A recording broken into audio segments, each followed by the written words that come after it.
mal. J'avoue, j'exagère un peu, c'était pas si horrible que ça, mais quand même, le Japon me manque énormément, surtout après avoir passé plus de 6 mois là-bas, et de retourner en France comme ça, c'était pas si facile, et je vais vous expliquer tout ce changement dans cette vidéo, donc n'hésitez pas à la regarder jusqu'à la fin.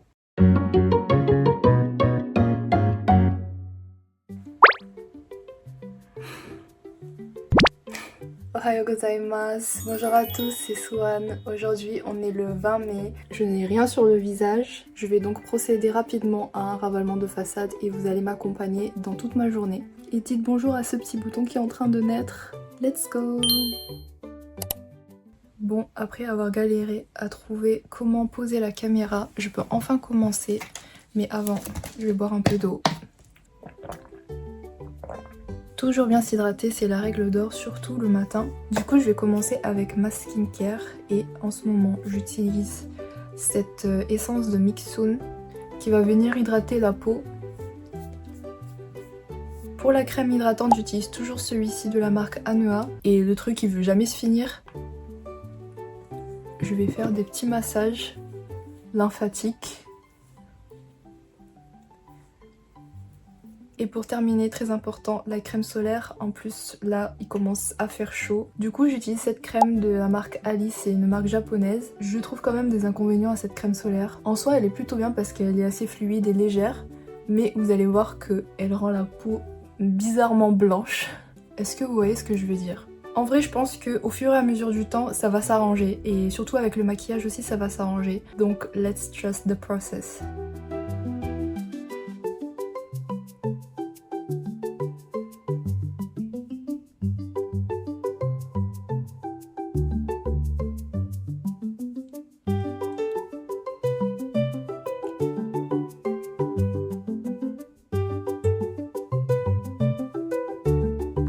Avant de faire mes cheveux, je vais me laver les mains parce que c'est devenu une petite palette à maquillage. En vrai, malgré ma peau aujourd'hui, je trouve que mon maquillage est plutôt, on va dire, stable. Et ça, c'est parce que j'ai préparé ma peau avant. Notamment avec ce nettoyant de skincare coréenne. Il est bien parce que la peau, elle est pas sèche et elle tiraille pas après utilisation. Du coup, j'ai branché mon fer à lisser et je vais le mettre à 150 degrés, vraiment le plus bas. Aussi, il y a un truc que j'ai remarqué et je pense que beaucoup vont être d'accord avec moi, c'est que l'eau au Japon, elle est beaucoup meilleure pour la peau et les cheveux. Je pense qu'on le voit bien dans mes vidéos, ça se voyait que mes cheveux étaient vraiment en bonne santé, ils étaient beaucoup plus disciplinés, beaucoup plus soyeux. T'avais envie de les toucher comme ça à travers l'écran.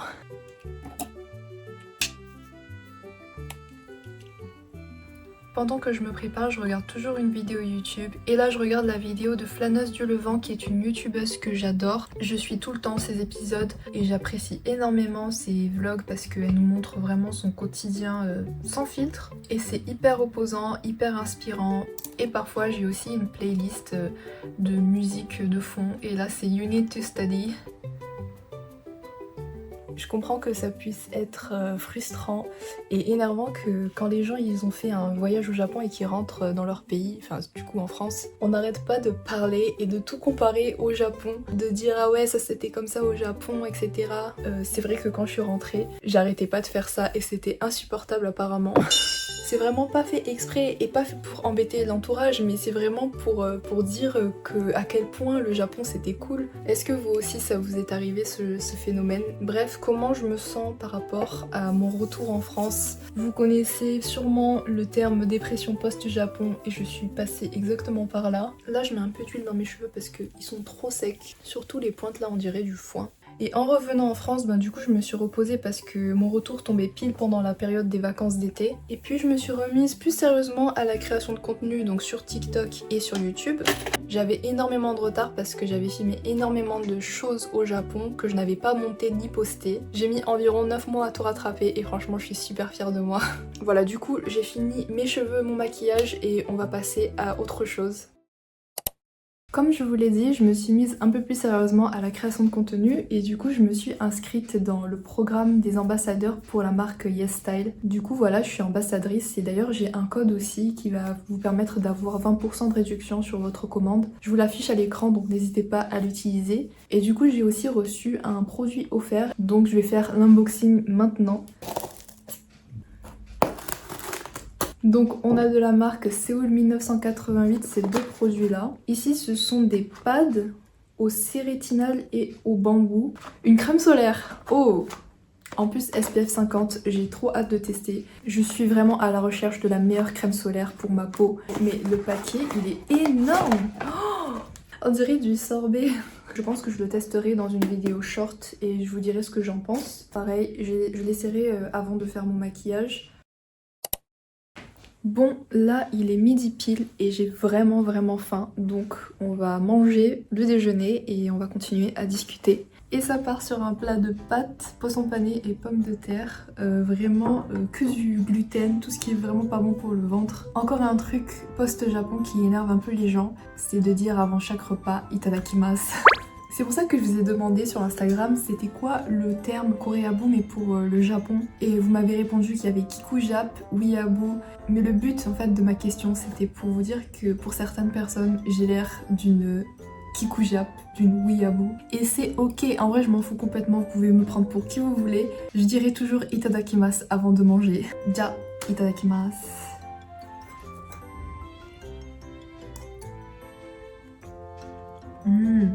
Ça sera jamais meilleur que la nourriture japonaise, mais c'est quand même bon. À chaque bouchée, je m'imagine soit du tonkatsu, soit du karaage. J'essaie de m'auto-hypnotiser. Karaage, karaage.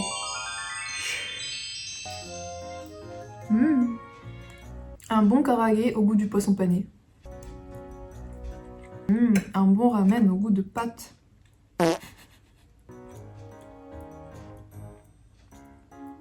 Comme ça va faire bientôt 1 an que je suis rentrée du Japon, vous devez vous demander qu'est-ce que j'ai fait pendant tout ce temps jusqu'à maintenant.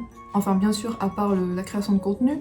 Et la réponse elle est très simple, j'ai été au chômage pendant tout ce temps. Et en fait c'est la première fois que j'ai été au chômage de ma vie et comment dire, c'est très étrange ce mode de vie. En même temps c'est bien parce que j'ai le temps de me reposer et de faire ce que j'ai envie, donc créer du contenu, mais en même temps c'est un peu dévalorisant. Bien sûr j'ai cherché et je cherche toujours du travail pour mes projets futurs, mais cette recherche c'est beaucoup de difficultés, beaucoup de remises en question. Pour l'instant ça n'a rien donné et c'est vraiment quelque chose qui pèse sur le moral. Donc vraiment être au chômage c'est pas ne rien faire et voilà siroter son matcha sur une terrasse. Franchement ces derniers mois je suis passée par beaucoup de hauts et de bas et surtout de bas, enfin plutôt des expériences plutôt difficiles. Pour commencer déjà la recherche d'emploi qui n'aboutit à rien. Ensuite j'ai eu certains problèmes de santé, mais aussi la pression que je me mets à moi-même parce que du coup j'ai des projets pour le futur et sans travail, sans pouvoir avoir de l'argent et mettre de côté, ben, je ne pourrais pas réaliser ces projets. J'ai aussi compris les difficultés liées à la création de contenu et des réseaux sociaux. Il y a eu 2 ou 3 de mes vidéos qui sont devenues virales sur TikTok et c'est la première fois que j'ai eu autant de visibilité et autant de commentaires, mais surtout des commentaires méchants. Heureusement aujourd'hui ça va beaucoup mieux, bien sûr je me suis relevée, j'ai appris beaucoup de choses, mais voilà quoi, c'était pas facile du tout. Là tout va bien, enfin je me suis fait une raison. Du coup voilà, c'est un gros résumé de ce qui m'est arrivé un peu pendant ces derniers mois. Mon repas a refroidi à force de parler, donc je vais manger et je vous reprends après.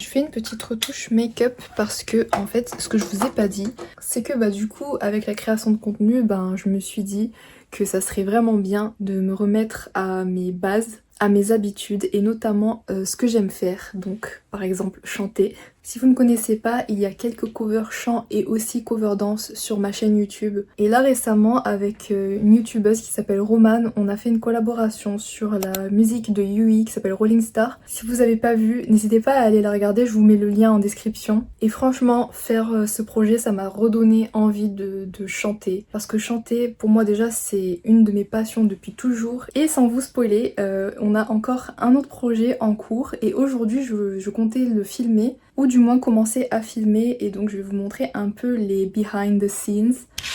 Donc en gros, je vais filmer là et mon fond ça sera ce rideau gris juste ici.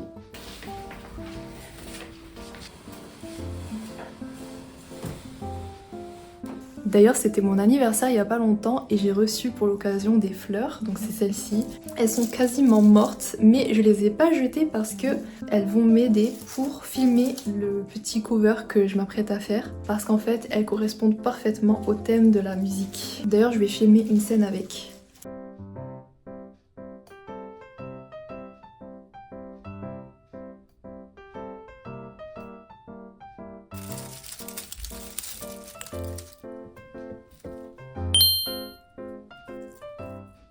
Bon, c'est tout ce que je peux vous montrer sur la réalisation de ma vidéo cover. Je ne sais pas encore quand elle sortira, mais de toute façon, je vous dis toujours quand une nouvelle vidéo sort sur Instagram. Donc n'hésitez pas à me suivre sur Instagram. Et si mon contenu et ma personne vous plaît, n'hésitez pas à vous abonner à ma chaîne YouTube. Je suis trop dégoûtée parce que je vais devoir jeter ces fleurs. Vous entendez le bruit?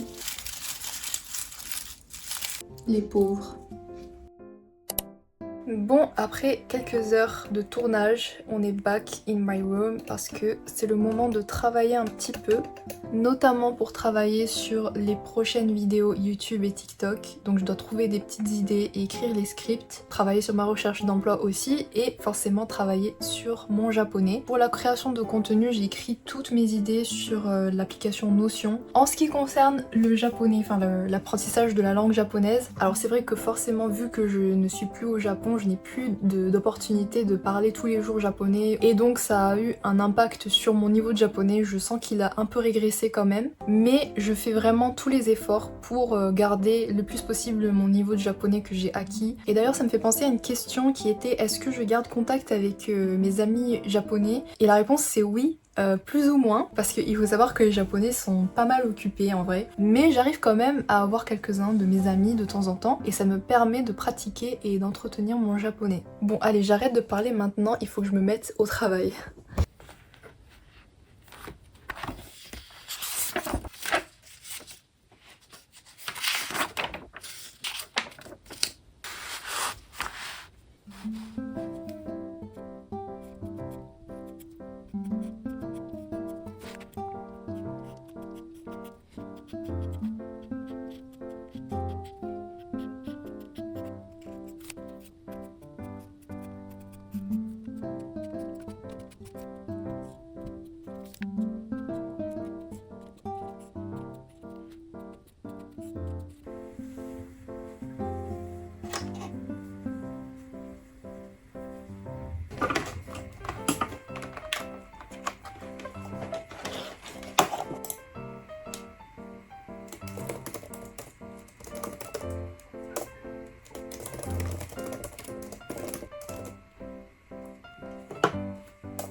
Là j'ai fait une petite présentation pour mon compte TikTok. Je spoil pas, mais dites-moi comment vous prononcez le nom de ce magasin. N'hésitez pas à me le dire en commentaire. Du coup, je travaille sur ça et je viens de finir.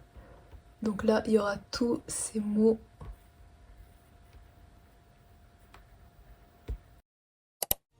Bon, ça va être la fin de cette vidéo, de ce vlog dans ma vie une fois rentrée du Japon.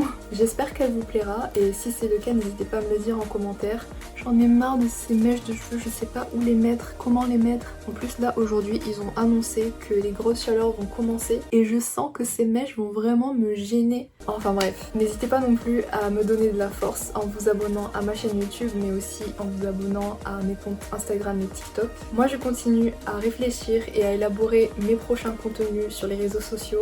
Merci encore d'avoir regardé jusqu'ici et je vous dis à bientôt pour une prochaine vidéo. Bye bye!